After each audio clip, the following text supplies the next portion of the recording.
You know, when you get in a serious accident, a car wreck, or anything that breaks you a little bit,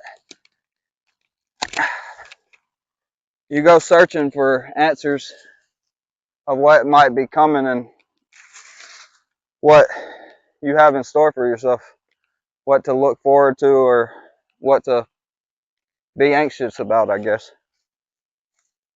But I know for me, the one thing I couldn't find is someone that was talking in real language, that it wasn't their job to try to make me feel better, and or they weren't obligated like family members that had also been through something similar that could help me in my mindset.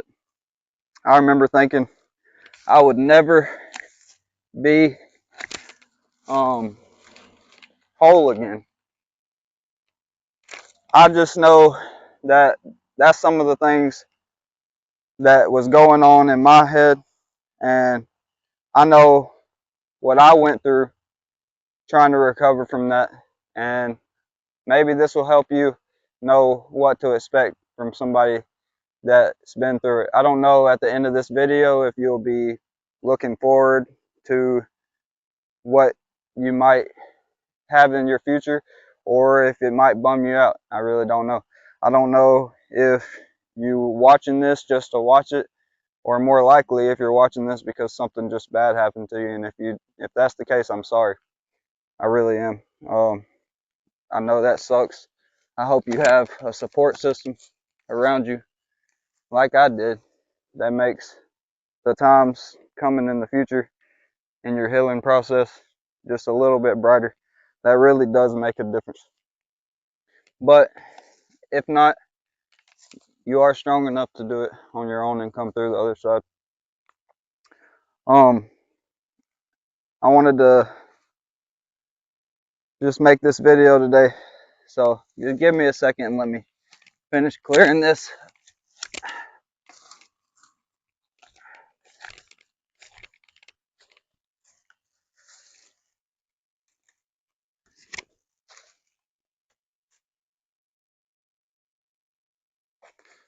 This one's gonna be hard.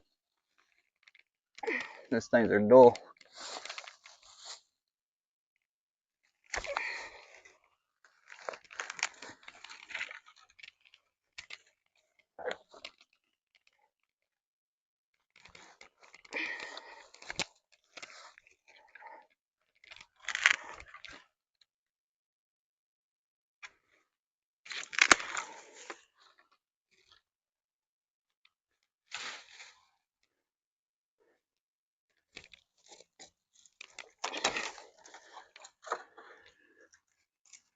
So this right here that I'm uncovering is the car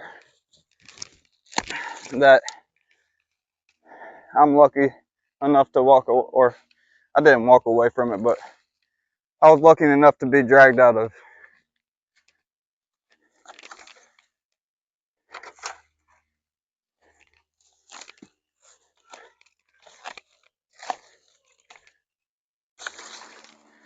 So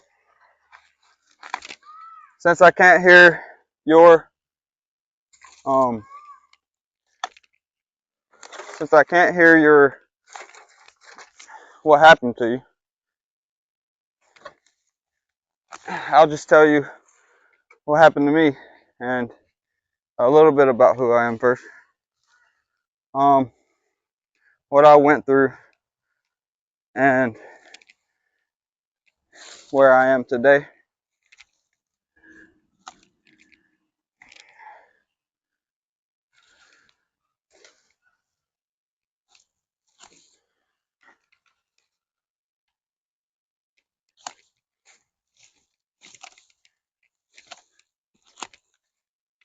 You can tell by the growth right here that it was a couple of years ago when this happened.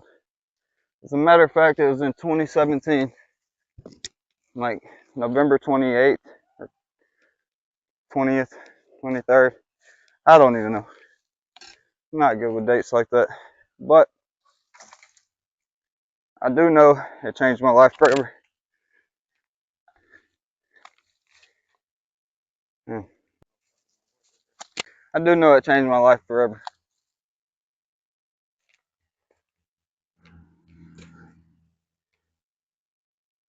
So there it is. I haven't seen that car in a couple years. Um, so I am 32 years old. I worked physical labor my whole life. Right after high school, I started working, and I that's what I thought I was made to do, was just work. I didn't have any interest in school, so I went. I just feel like this is dumb.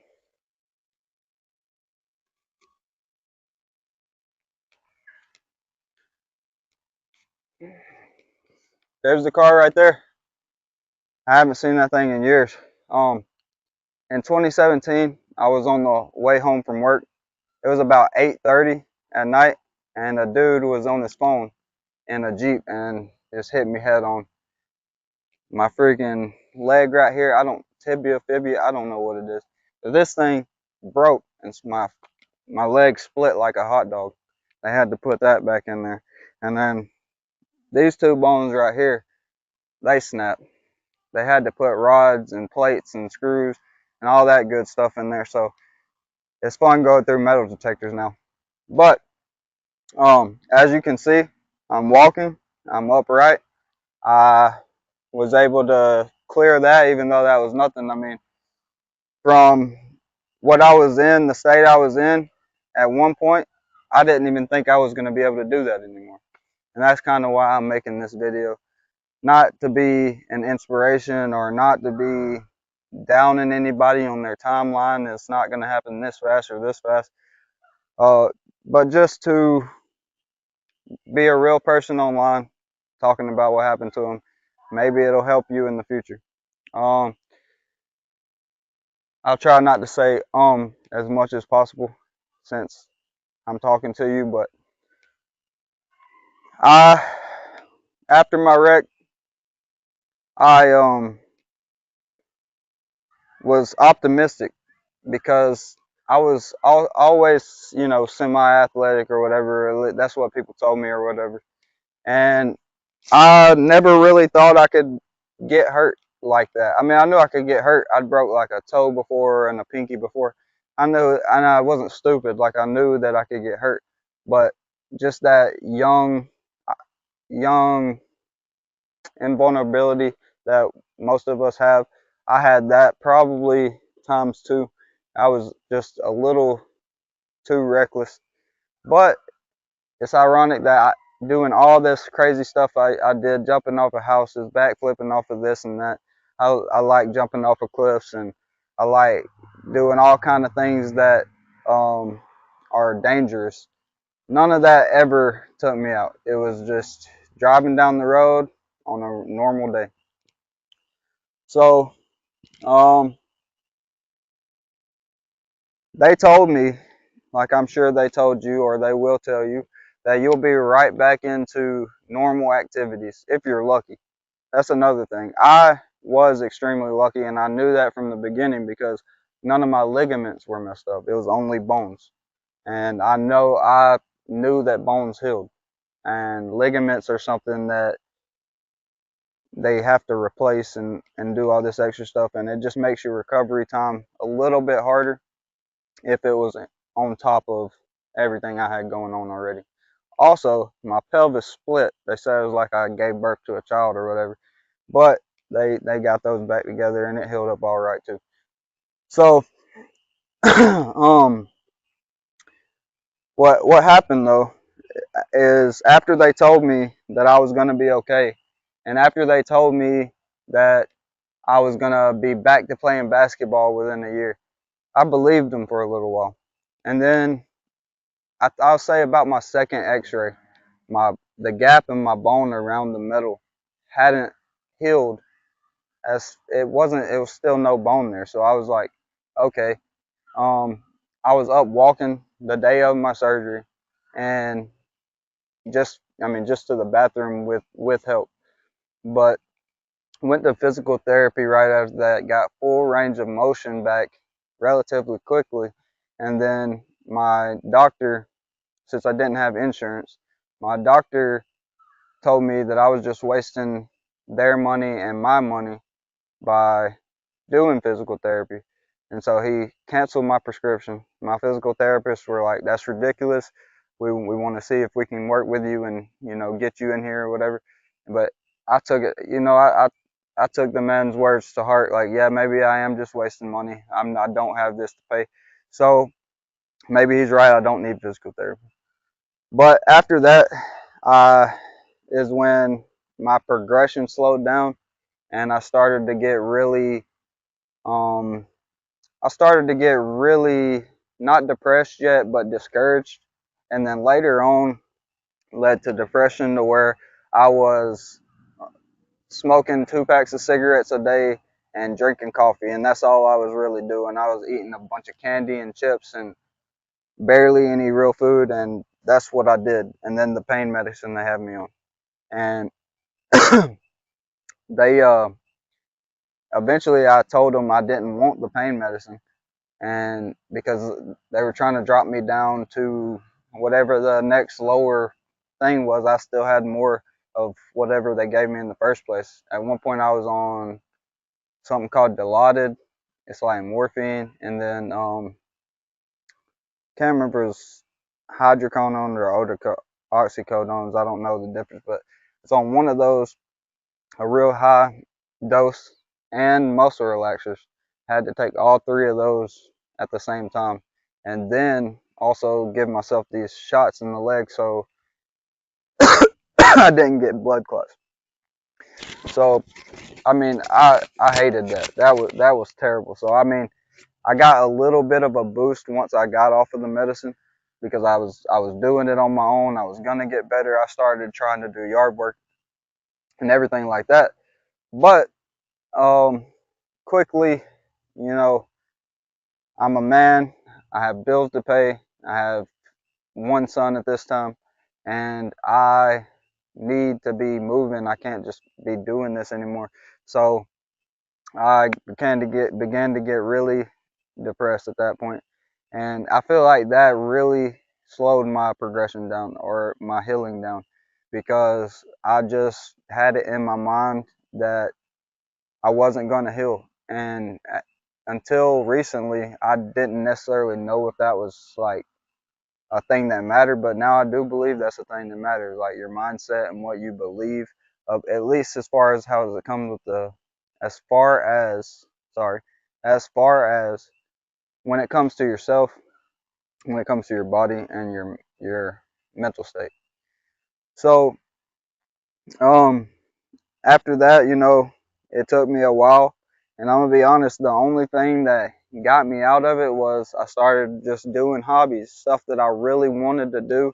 I didn't have anything else to do, so I started forcing myself to do those things, and I felt bad doing it because of how slow I was and how hard it was, but I felt good at the end of it because I was able to do something. Like, for instance, I started by getting a buddy to help me. We planted hedges all in the front of my house, and then a little while later, I go outside with my son and my dog. We go in the woods, and I would just take a rake. I didn't have a leaf blower at the time, so I would just rake off little sections of leaves, and eventually I put in a clover food plot with my leg not even healed. I think I must have been on a cane at that point, maybe, but or maybe crutches. I can't remember. But so that's another thing. Doing too much probably also slowed me down, and it wasn't the best thing to do. But I didn't know what else to do. I couldn't just not do something. I'm a person that have I'm very, I guess, ADHD. I don't want to self-diagnose myself, but I have so many different things that I'm interested in, so many different hobbies that I've tried over my life, and some stuck, some were just a season. Sorry. Um, After that, though, after I was able to do things that I wanted to do, I knew that I had to work, but I wasn't able to work in the same type of jobs that I had always worked in. So, what I did was I went and worked at a restaurant. I never worked food service in my life. The only non-physical job I'd ever had was my very first job. When I was 15 years old, I worked at Aeropostale in the mall for a summer. And I hated that job. It was so out of my comfort zone. It was like I didn't even like the clothes, but you had to wear the clothes to work there. I didn't like greeting people and like talking to people I didn't know when they were just trying to come and enjoy their shopping, and then I got to get all up in their face. I didn't really like it, but it it was another skill, and I worked that summer, and it was fun. Um, my so this restaurant job, I worked at it for a year and a half, 2 years, and I learned all kind of new skills. I once again had to be out of my comfort zone, and I had to, deal with customers, deal with cash, paperwork, all this stuff. I started learning Spanish to try to talk to the people in the back a little bit. All this stuff that I would have never done had I not broke my legs. And eventually that restaurant, they closed down and moved. So I instead of I still wasn't convinced that I was able to go back and do my normal type of work. So I um what did I do? Oh yeah, I went to college. I went back to school and then ended up dropping out of school. And then I went and worked at a factory. And at this factory, I worked there for 2 years. And I remember when my first 2 months, I would come in the house just dragging, you know, trying to get in a dang bathtub full of Epsom salt, just because like I couldn't even hardly make it into the door to the bed, and so I just sat here and pushed through it, and eventually it got easier and easier. Near the end of me working there, I had done something like called a Saitama challenge. It was supposed to be 100 push-ups, 100 sit-ups, and a mile every day. Well, I didn't feel like the impact on my knees of running at the time was right for me. So I started trying to do 100 pull-ups with that. So I was doing that. Um, After that job, I started going to the gym every day, and I started going to the gym maybe 2 months, and after I got in the gym, I realized, man, the happiest job that I've ever been at, the job that made me the happiest, was landscaping.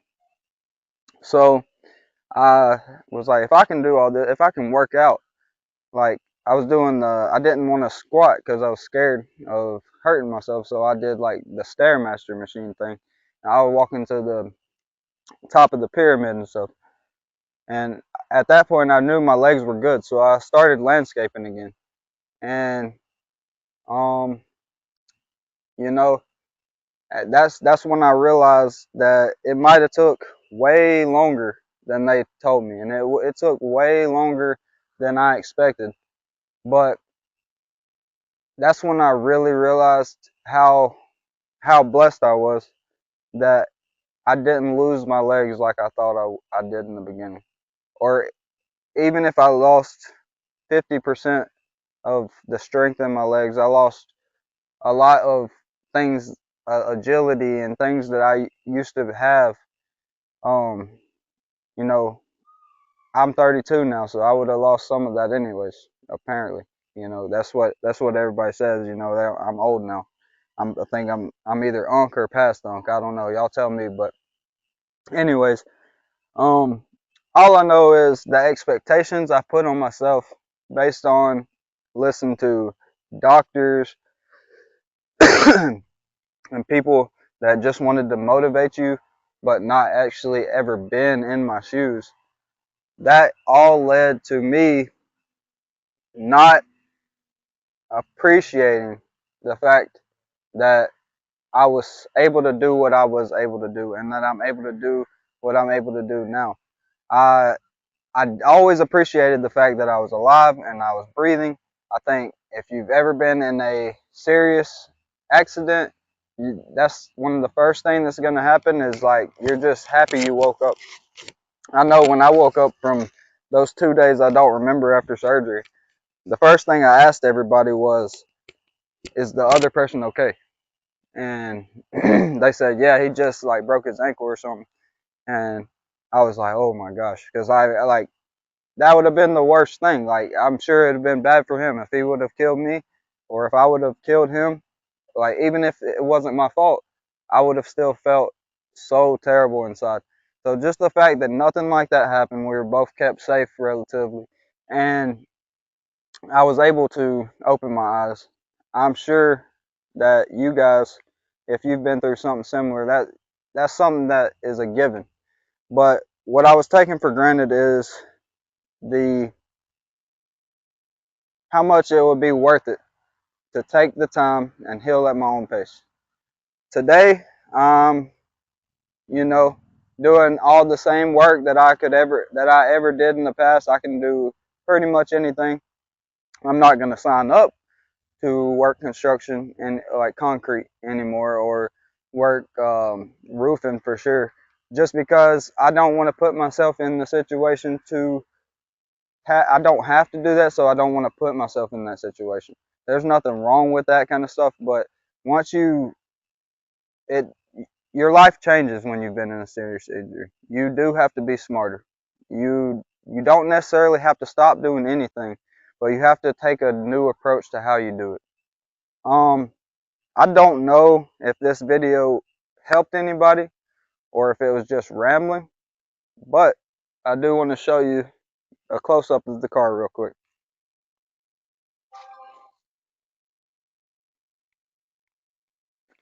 So, I mean, it's all covered in this crap, so, but I'm not even gonna uncover that. But you can see how bad it got smashed up a little bit. Here's this side door right here. That all happened from the crash. And then this side over here,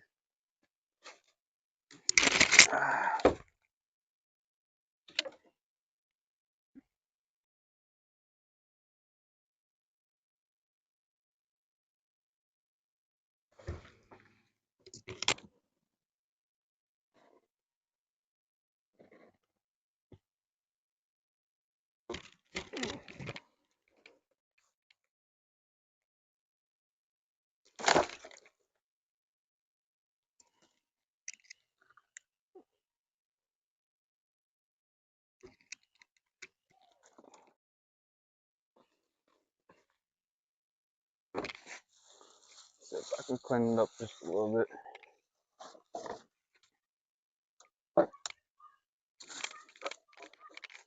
I'm not trying to get cut by this crap.